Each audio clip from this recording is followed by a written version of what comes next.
देखो, बीजेपी जिस तरह से अगर सीधे से लोगों को जीत नहीं सकती तो उसकी बदनामी कर कर उसको कैसे झुकाया जाए, ये कोशिश बीजेपी हमेशा करती है, जिसको पुरातन काल में विष कन्या ऐसा शब्द बोला जाता था।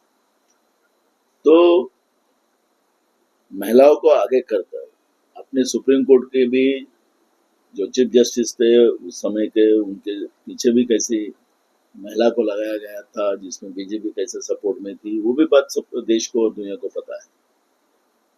पहली बार दुनिया में ऐसा हुआ होगा कि चीफ जस्टिस ऑफ इंडिया और उनके जजेस साथी मीडिया के सामने आके अगर बोलते हैं कि हमें बचाओ, तो जिस न्याय व्यवस्था के ऊपर जो विश्वास है लोगों को, जब कहीं न्याय मिलता नहीं तो हम न्याय व्यवस्था के पास जाते हैं, वो अगर न्याय मांगने आते हैं तो कितनी बीजेपी सत्ता का दुरुपयोग करती है, इसका अंदाजा आपको पता है।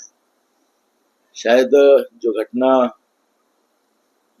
दिल्ली में हुई है, जो आपके कार्यकर्ता जिसने जिस तरह से केजरीवाल जी के ऊपर आरोप लगाया है, तो बीजेपी का ही इन्वॉल्व उसमें होगा, ऐसी उनकी सोच होगी और इसलिए वो बीजेपी के कार्यालय पे मोर्चा लेके जा रहे हैं।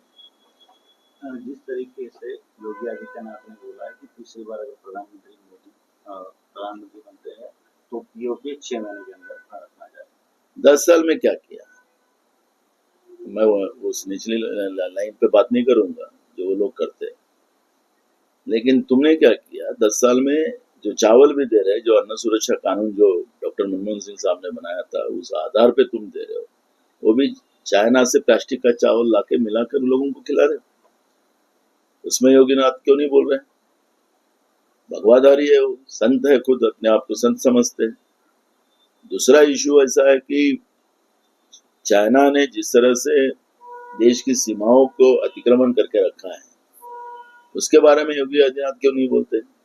भारत माँ जब तकलीफ में है, भारत माँ के ऊपर कब्जा हमारा दुश्मन देश कर रहा है, तब योगी आदित्यनाथ क्यों नहीं बात कर रहे? भगवे कपड़े पहनकर इस तरह की बात करते हैं, तो सीता जी को चोरने को रावण जब आए थे तो भी भगवे कपड़े पहन के आए थे, तो उसका मीनिंग हम वैसा नहीं लगाएंगे।